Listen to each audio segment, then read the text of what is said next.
कक्षा 6 के लिए मैं आज जो है पास्ट परफेक्ट टेंस लेकर आया हूँ। ठीक है, जो इसके पहले आपने जो है प्रेजेंट परफेक्ट को पढ़ लिया है। आज मैं जो है पास्ट परफेक्ट टेंस को जो है आप लोगों को मैं पढ़ाने जा रहा हूँ। आइए देखते हैं पास्ट परफेक्ट टेंस क्या है। तो सर्वप्रथम पास्ट परफेक्ट टेंस के बारे में हम यह जानने का प्रयास करेंगे कि किसे कहेंगे, कैसे वाक्य को पास्ट परफेक्ट टेंस कहेंगे। तो स्टूडेंट ये जान लो कि जब कोई कार्य भूतकाल में पूरा हो चुका होता है, कब पूरा हो चुका होता है? पास्ट में, यानी भूतकाल में, यानी बीते हुए समय में। जब कोई कार्य बीते हुए समय में पूरा हो चुका होता है, ठीक है, तो उसे हम पास्ट परफेक्ट टेंस कहते हैं। इसके पहले मैं बता रहा था कि परफेक्ट माने होता है क्या है। परफेक्ट माने होता है पूर्ण हो जाना है, पूरा हो जाना है। पास्ट माने भूतकाल, यानी बीते हुए समय में। तो इसका अर्थ यह हुआ कि कोई कार्य बीते हुए समय में पूरा हो जाता है, ठीक है, तो वह आपका पास्ट परफेक्ट टेंस कहलाता है। इसका पहचान यह है कि वाक्य के अंत में चुका था, चुकी थी, चुके थे आता है। क्या आता है बच्चों? चुका था, चुकी थी, चुके थे आता है। तो इसको ट्रांसलेशन करना सबसे आसान है। आइए हम पहचान के बारे में देखते हैं। पहचान कैसे करेंगे? कोई कार्य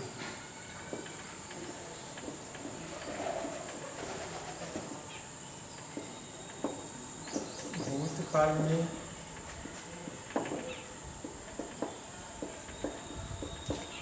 समाप्त होता है या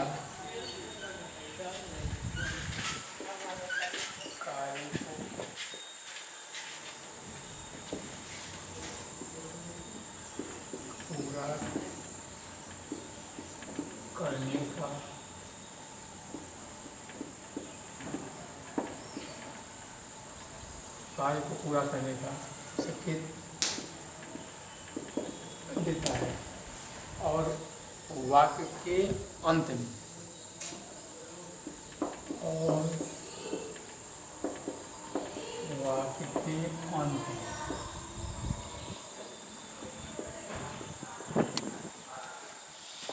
चुका था,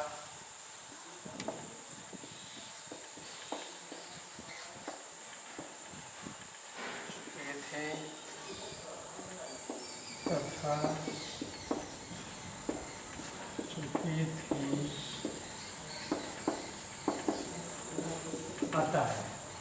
तो स्टूडेंट यह रहा आपका पहचान। इसके बाद आता है, इसको हम किस तरह से ट्रांसलेट करेंगे। तो उसके लिए हम कुछ रूल्स का यूज करते हैं। तो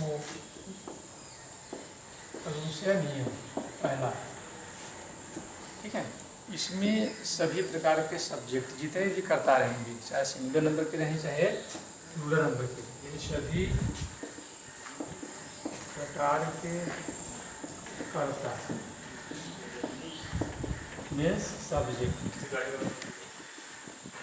ठीक है, वह सब्जेक्ट चाहे पहले सिंगुलर रहे, सिंगुलर और प्लूरल रहे, ठीक है। ये जो है चाहे सिंगुलर नंबर चाहे प्लूरल, सभी प्रकार के कर्ता के साथ ये साथ सहायक क्रिया, इसको कहते हैं हेल्पिंग वर्ब। हेल्पिंग वर्ब या इसको क्या कहते हैं? Auxiliary verb. AUXILIAR verb, auxiliary, ठीक है। ये हेल्पिंग वर्ब या ऑक्सिलरी वर्ब है। कहते हैं हैड।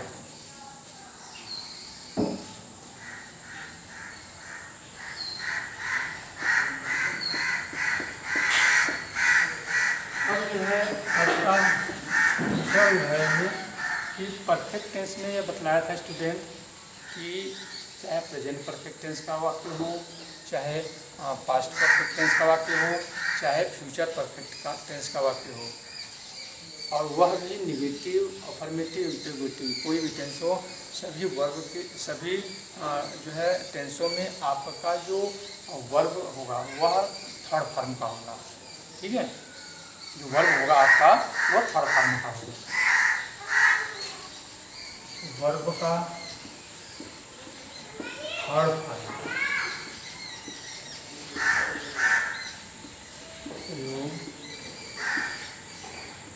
करते हैं, वर्ब का थर्ड फॉर्म। और तीसरा जो है, यदि आपका नेगेटिव सेंटेंस है, नकारात्मक वाक्य, तो आपका नेगेटिव सेंटेंस में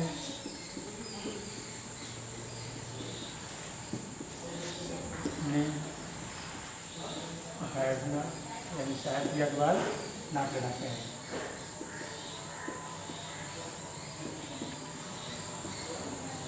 क्या करेंगे? हैड नॉट, हैड से सहायक क्रिया, नॉट से आगे जोड़ देंगे।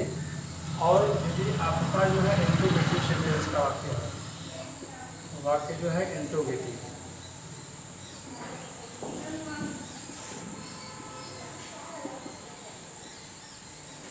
इंट्रोगेटिव सेंटेंस में सहायक क्रिया आपका जो हेल्पिंग वर्ब है, हेल्पिंग वर्ब हैड, ये आपका जो है सहायक क्रिया हैड, वह सब्जेक्ट के ठीक पहले यूज करेंगे। हैड को कर्ता यानी सब्जेक्ट के पहले लिखते हैं।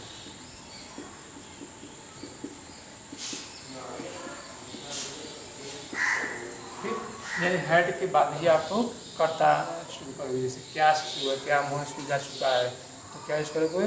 हैड मोहन। ठीक है, गॉन टू स्कूल, तो सहायक क्रिया को पहले लिखेंगे।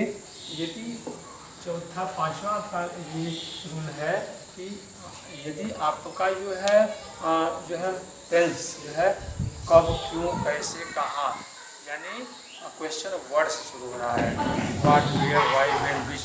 ठीक, तो इसको सबसे पहले लिखते हैं, यानी प्रश्न सूचक शब्द, प्रश्न सूचक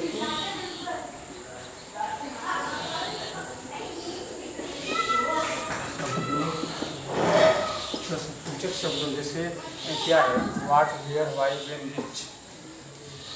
what, where, why, where, which, how, etc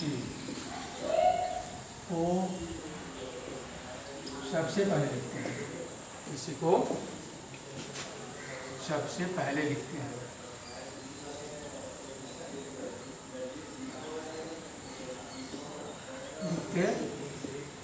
ठीक, ये यदि आपका क्वेश्चन वर्ड बीच में आ गया तो इसको हम सर्वप्रथम लिखेंगे। इसे मोहन स्कूल कब जा चुका था, तो कब क्या है आपका क्वेश्चन वर्ड है, तो कब को बाहर निकालेंगे, वेन, उसके बाद तब सहायक क्या, when had Mohan gone to school. तो ये आपका जो है ये रूल्स था ये। ठीक है, ट्रांसलेट करने का पास्ट परफेक्ट टेंस। अब हम इसको जो है उदाहरण के द्वारा एक एक को समझाते जाएंगे। इसको हम उदाहरण के द्वारा समझ सकते हैं।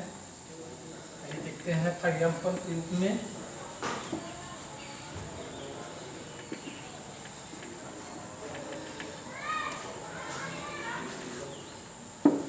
तो कोई भी टेंस जो है कठिन नहीं है, कोई उसका पहचान याद कर लो और उसमें जो है जो उसका रूल है, सहायक क्रिया है, ठीक है, वो याद करिए। बाकी जो कॉमन रूल है, कॉमन रूल क्या है? नेगेटिव, इंट्रोगेटिव, क्वेश्चन वर्ड, ये तो केवल सहायक क्रिया चेंज होता रहेगा और जो आपका बेसिक रूल है वो यूज होता रहेगा। ठीक है, अब एक उदाहरण के द्वारा हम इसको देखते हैं। Example one. एग्जाम्पल वन, पहला सौरभ एक पत्र लिख चुका था। अब देखिए इसमें हम पहचान करेंगे कि वाक्य के अंदर में क्या आ रहा है, चुका था। क्लियर? तो इससे हमें यह कन्फर्म हुआ कि यह टेंस है पास्ट परफेक्ट टेंस का वाक्य है। तो इसको ट्रांसलेट करने का जो रूल है, पहला क्या है कि हम सब्जेक्ट को लिखते हैं सब्जेक्ट। तो सब्जेक्ट क्या है आपका, सौरभ, SURABH, सौरभ। ठीक है, ये सौरभ हो गया। अब उसके बाद हमने ये बताया था कि सहायक क्रिया के रूप में हमेशा हम क्या करेंगे, है, सौरभ है। और उसके बाद क्या यूज करते हैं, वर्ब। वह भी वर्ब का थर्ड फॉर्म रूल के अनुसार जो लिखा है। परफेक्ट टेंस में वर्ब का थर्ड फॉर्म हमेशा यूज करते हैं। तो आपका हो जाएगा सौरभ हैड, वर्ब क्या है, लिखना। क्या है, लिखना। तो लिखना का थर्ड फॉर्म क्या होता है, राइट, रोट, रिटेन। ठीक, सौरभ है रिटेन। अब क्या है, एक आपका ये ऑब्जेक्ट हो गया। ठीक, ये है सौरभ लिख चुका था। दूसरा उदाहरण लेते हैं। दूसरा उदाहरण,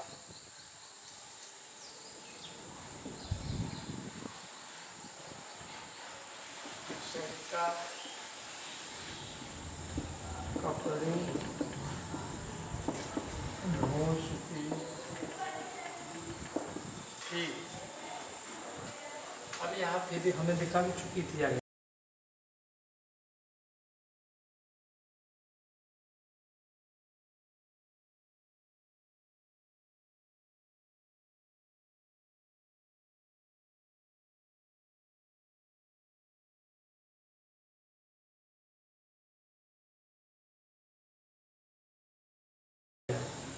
तो हम सब्जेक्ट को भी क्या यूज करेंगे, सरिता।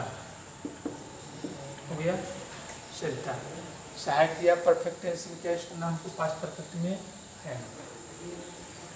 क्रिया क्या है, वाश, वाश में धोना।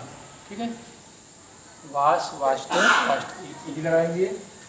आपका वाश में ईडी लगाएंगे, थर्ड फॉर्म हो जाएगा। सेकेंड और थर्ड फॉर्म ईडी लगाने से ये बनता है वाश, वाश्ड, वाश्ड। सरिता है वाश्ड द क्लोथ्स। कपड़े आपका क्या है, आगे कपड़े, द क्लोथ्स, CLOTHES। ऐसे ही एक और उदाहरण लेते हैं। महेश एक पतंग उड़ा चुका था। देखो सब में चुका था, चुकी थी आ रहा है, ये पहचान के रूप में समझ लें कि पास्ट परफेक्ट टेंस का वाक्य है। सब्जेक्ट के रूप में हम यहाँ क्या यूज करेंगे, महेश सब्जेक्ट है। ठीक है, महेश पतंग उड़ा चुका था, महेश आपका सब्जेक्ट हुआ, महेश। ठीक, अब सहायक क्रिया क्या यूज करना है। अब यहाँ हम आपने देखा कि सब्जेक्ट के बाद हम जो है सहायक क्रिया हमेशा हैड ही लगा रहे हैं, क्योंकि चाहे सिंगुलर नंबर का सब्जेक्ट है चाहे प्लूरल, सहायक क्रिया क्या यूज करेंगे, हैड। सही है। अब वर्ब क्या है, उड़ाना। ठीक, तो उड़ाना, fly, flew, flown, fly, flew, flown. तो महेश हैड फ्लोन, FLOW। आपका ऑब्जेक्ट क्या है, ये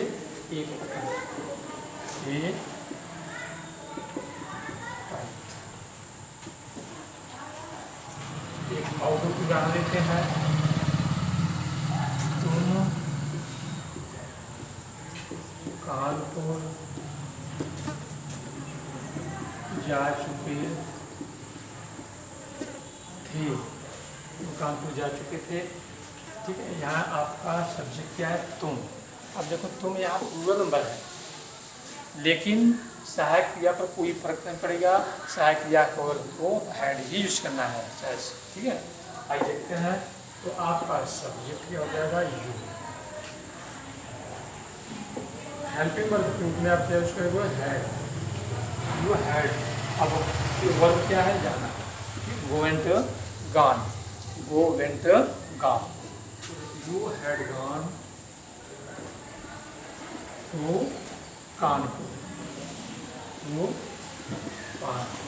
क्लियर। ये तो आपका जो है क्या रहा, अफर्मेटिव सेंटेंस। कौन सा सेंटेंस आप पूछो, अफर्मेटिव, AFFIRMATIV सेंटेंस। ये आपका क्या रहा, अफर्मेटिव सेंटेंस, जिसमें हम जो है क्या यूज कर रहे थे, सब्जेक्ट यूज कर रहे थे, हेल्पिंग वर्ब के रूप में हैड यूज कर रहे थे, उसके बाद ऑब्जेक्ट, उसके बाद अगर। अब इसके बाद हम आते हैं नेगेटिव सेंटेंस। इसके बाद हम जो है नेगेटिव सेंटेंस यूज करके देख लेते हैं उदाहरण द्वारा।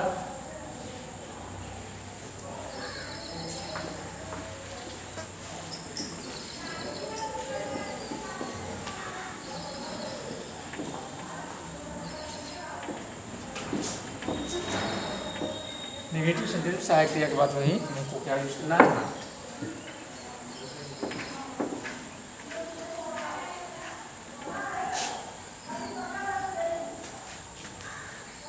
Negative sentence.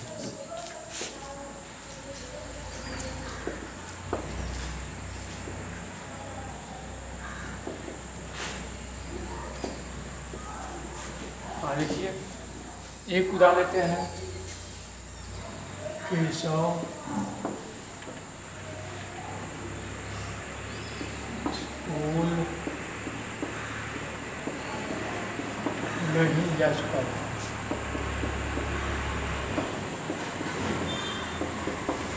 केशव स्कूल नहीं जा चुका था, नहीं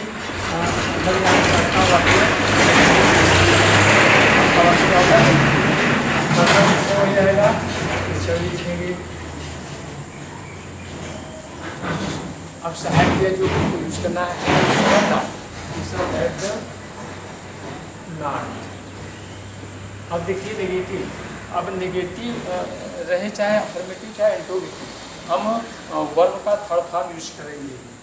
तो वर्ब क्या है आपका, जाना, जाना क्रिया है।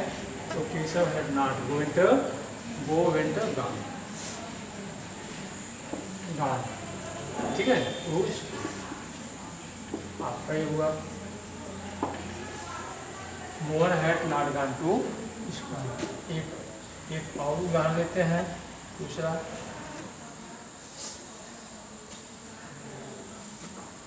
हम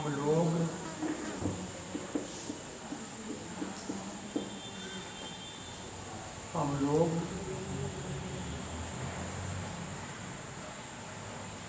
मैदान में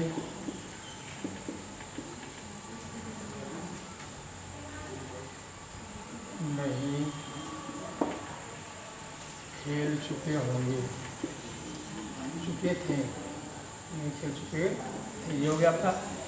हम लोग मैदान में नहीं खेल चुके थे। तो फिर हमने देखा कि वाक्य के अंत में चुके थे आया, ठीक है। पहले हम सब्जेक्ट लिखेंगे, आपका होगा हम लोग भी, ठीक।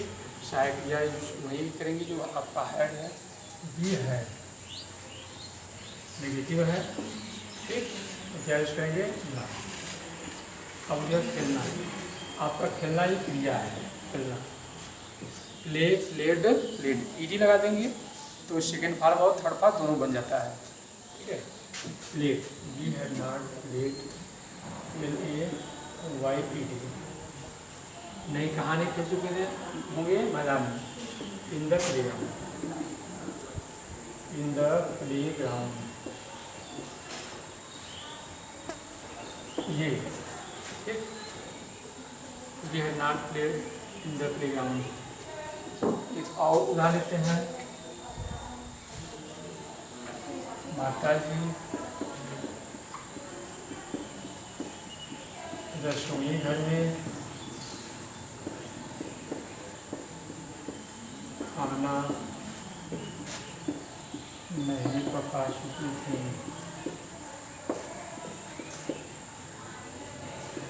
ये माता जी रसोई घर में खाना नहीं पका चुकी थी आया, और यहाँ क्या आया, नहीं। तो यह पास्ट परफेक्ट टेंस का नेगेटिव सेंटेंस है। ठीक, तो इसके बाद हम क्या लिखेंगे, सब्जेक्ट के रूप में माता जी है तो द मदर लिखेंगे, द मदर।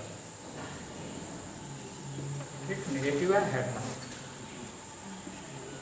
Had not. अब देखिए वर्ब क्या है, पकाना। पकाना देखो, कुक में पकाना होता है, ईडी लगा देते हैं तो सेकेंड और थर्ड फॉर्म दोनों बन जाता है। The mother had not cooked food, कहाँ, रसोई घर में, in the kitchen, in the kitchen, KITCHE। अब ये आपका जो है नेगेटिव सेंटेंस हुआ। क्या हुआ, ये नेगेटिव सेंटेंस। इसी तरह एक और उदाहरण लेते हैं।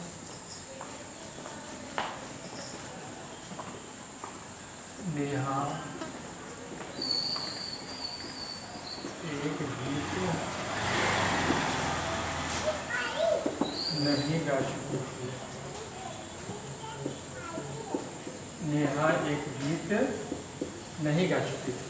अब देखिए पहचान किया हमने कि चुकी थी आया पास्ट परफेक्ट टेंस, और जो है नहीं आ गया आपके बीच में तो आपका नेगेटिव सेंटेंस। ठीक, आइए देखते हैं इसको ट्रांसलेट करके हम। तो सब्जेक्ट के रूप में क्या यूज करेंगे, नेहा। आपका अब नेगेटिव बनाना है, क्या हो जाएगा आपका सहायक क्रिया के रूप में है, उसके बाद ना, नेहा हैड ना, नेहा हैड ना। अब देखो वर्ब क्या है आपका, ये गाना, वर्ब क्या है, गाना। तो गाना का हम वो थर्ड फॉर्म लिखेंगे, सिंग सैंग संग, सिंग सैंग संग। तो संग आपका क्या हुआ, third form. Neha had not संग, संग वर्ब का थर्ड फॉर्म हुआ। अब ऑब्जेक्ट क्या है, एक संग। ये बच्चों, तो ये आपका हुआ नेगेटिव सेंटेंस, ये आपका हुआ नेगेटिव सेंटेंस। तो स्टूडेंट ऐसे ही जो है अफर्मेटिव और नेगेटिव सेंटेंस को ट्रांसलेट करेंगे। तो मैं आशा करता हूँ कि यह जो है पास्ट परफेक्ट टेंस का अफर्मेटिव नेगेटिव, ठीक है, किस तरह से ट्रांसलेट करेंगे अच्छी तरह से आप लोग जो है वो समझ में आया होगा। इसके बाद जो है अगले वीडियो में मैं इस पास्ट परफेक्ट टेंस के इंट्रोगेटिव सेंटेंस और क्वेश्चन वर्ड जो वाक्य के बीच में आते हैं, क्या, क्यों, कब, कैसे, ठीक है, इसको हम किस तरह से जो है ट्रांसलेट करेंगे इसको बताएंगे। तो इसको आप लोग अच्छी तरह से जो है रीड करिए, माइंड करिए, ताकि आप लोग जो है ट्रांसलेशन करने में कोई दिक्कत ना हो।